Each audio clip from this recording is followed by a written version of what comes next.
Busher on the inside of Austin Dillon.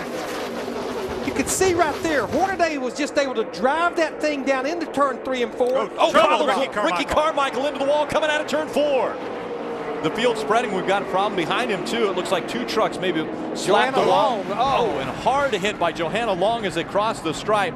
Also involved was the 8 of Nelson Piquet Jr. Just watch for Ricky Carmichael right up your screen. It looks like he just got a little bit loose.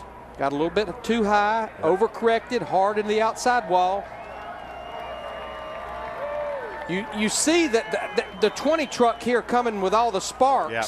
And you can see how much damage she already had to the right front of that truck. When you're in second, you're searching around trying to find their weakness and see if you can't get a move on them. Oh, we got a spin. Turn 1, up and into the wall, hard.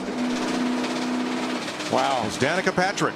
Well, you can hear a tire down here. I was going to say, was that another tire? It sounds like it. She was in 19th. It's on the bottom here. Underneath Casey Kane. Looks like Casey went to go tuck in behind her and just misjudged it. Got into her right rear, turned her into the wall. Hard impact. Man, right down the straightaway here. Woo. You saw Kevin LePage's car off the pace on the apron. Got one spun in 4. Do have one spun. And wow, big crash. Jennifer Jo Cobb in the 27 and Johnny Chapman in the 43. Fire. Can I get out yet? Yeah. Just looking at this, it might be a situation that the 27 spun and then was hit in the rear.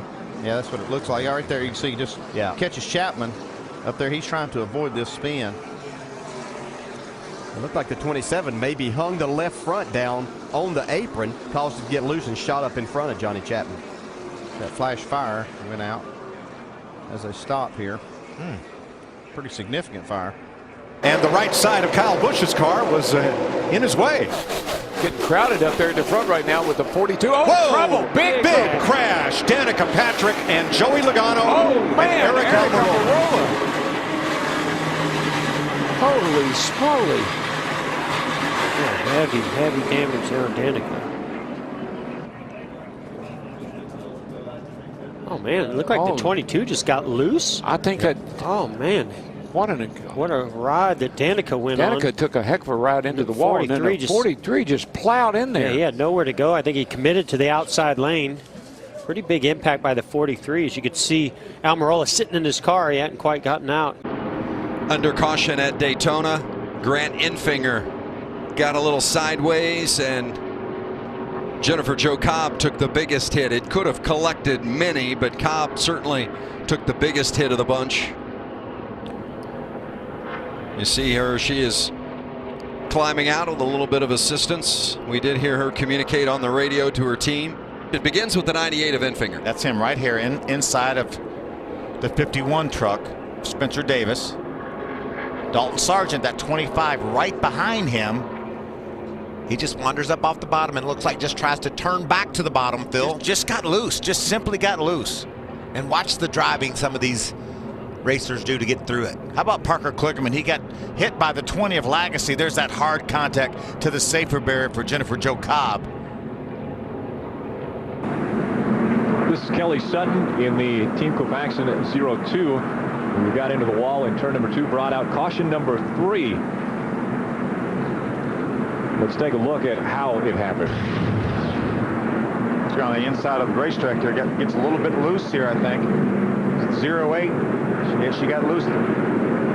Tried to correct it. The truck actually turned back to the right. She turned back to the left again, but ran out of racetrack there. Made hard contact. That was a hard hit. It really was. Take a look at it from the back. Now you see it wiggle. One correction. Now it gets away from her. Bam. Big push coming from Elliott and Keselowski. Contact. Elliott slam into the wall. Are you kidding me? Danica Patrick, Casey Kane.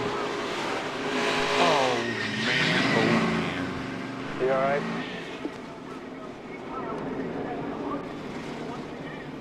Yeah, I'm good. Oh. As they got down to turn 3, I looked more at the momentum the 9 had and the 2 had, and that last move as Chase Elliott sees the 2 is going to go to the inside of him, and that to me is what got him turned around.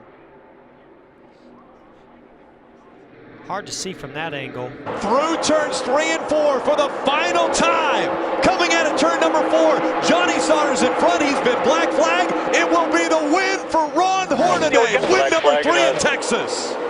Travis Quapple hard into Johanna Long. Across the stripe. And the trucks continue to try to avoid.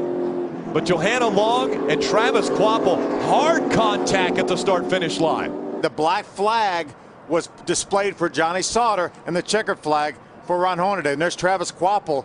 Wow, hard contact with Johanna Long. Yeah, Travis was completely out of sorts as he came through the grass, and he was headed towards the wall. He's actually lucky Johanna Long was there. Unlucky for Johanna Long, but she really cushioned the blow of what would have been a big hit on the wall. Here it is right here. See, Travis loses the front of his truck and chases it up the hill. There he is now. Just no control right now in the grass. And as you mentioned, he would have hit that outside wall completely head on. That's on board of the 77 Dodge truck of Brendan Gaughan. Problems. That's the 02, I believe, of Kelly Sutton. Got a little bit of fire behind that truck. And let me just tell you, it has been very dry here in the Kansas area. It's going to be a little bit of time before they get that out, because the grass is going to burn here in Kansas right now. Looked like Kelly may have made contact with the inside wall. Pretty big hit, it looks like. Those of you that did not see this accident that took place will show it again. A very hard hit on the inside wall. That's the truck going across the infield. And she's going to make some real hard contact with the inside wall. Very reminiscent of Jeff Fuller's crash of a couple of weeks ago at Kentucky Speedway, where a lot of contact. You see Kelly being loaded into the ambulance there. See her arm move right there. She put her arm over on top of her other hand. There's her truck right there. That's a lot of that damage is because NASCAR will actually cut the roof off these trucks to be able to extricate the driver a little bit easier. I tell you, it's amazing. You give a guy a shot and he shoots him forward. Oh boy, Stanley Steamer. Whoa, there's and around she goes into Kenseth. Oh gosh. Up in the air and into the wall hard. Man, Kenseth. Man, I thought he was going to catch the catch fence back there. The way it landed was. I am not believing it. Side down. She's right in the middle, the fifth car back. I think somebody makes contact with. McDowell got her in the left rear. Yep. Yep. And no, she hit him in the right front. And when that happened, just got air underneath the car. Is anybody left in this race? Jennifer Jo Cobb has spun her truck coming off of turn number 4 here at the Lucas Oil 200 Dover International Speedway, and she climbs out of the truck okay, but frustrated. She was running 28th at the time, and she's not happy with somebody. No, she's definitely voicing her displeasure. Looks like maybe Tyler Reddick. Looks like Tyler Reddick, possibly with a 19 truck. He would be lapping Jennifer Jo Cobb. Let's see if we can take a look at what happens here, Ralph. He's that blue truck running in second place, and he's right behind her here. Well, hard to tell from that angle if there was contact. Into the wall in turn 3. It's Rick Crawford right there. Golly. The whole front end off of that, number 14. A couple more trucks on the back. Tina Gordon. That's a bad crash. 13. Yeah. So our first caution comes out at lap 45. Rick Crawford sliding into the infield. His throttle's hung. You'll see Tina Gordon get sideways exiting the corner. Does a nice job of not spinning out, but just can't ever control the truck, Phil. Never can catch up to it. Now she's got the brakes locked up to try to stop that truck, but she stops in the middle of the racetrack. There comes Rick Crawford right behind Dennis Setzer on the 46 truck. Could not see her, never saw her. Clipped her, turned her in front of Hank Parker Jr., who made severe contact on the inside, and it kind of slid down to the inside wall. Low treble front straightaway, big pile up. Danica Patrick and the 34 of David Reagan. You're all set. Blue right front.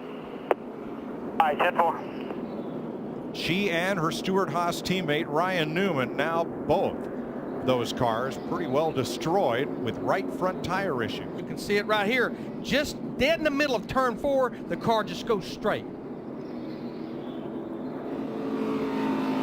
That's probably what caused her to come. Let's see what happens here with her. You'll hear it.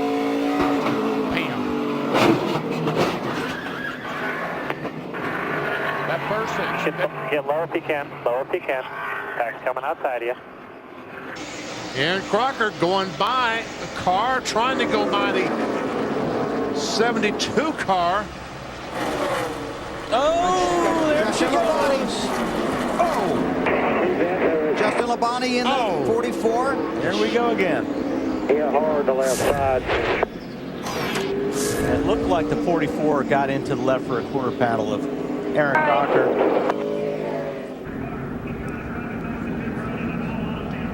And, you know, and like I said, it doesn't take, that's all you have to touch a car on this racetrack to get them sideways and wreck them. I mean, you almost have to, if you can look at the left rear quarter panel the wrong way, it'll spin out.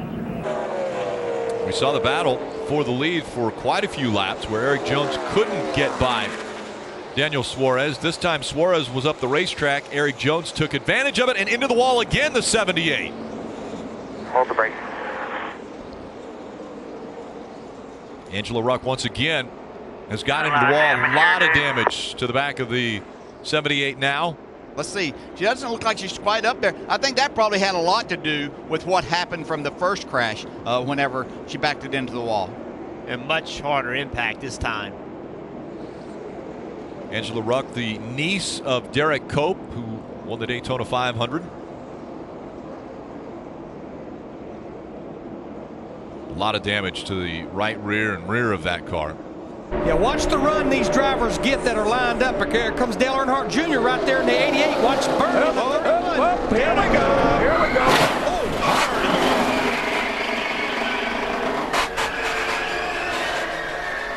And she's all right after a hard crash, and the caution flag is out. I'm so glad that all these racetracks have put safer barriers where we never had them before, and here's a perfect example of why we need them everywhere.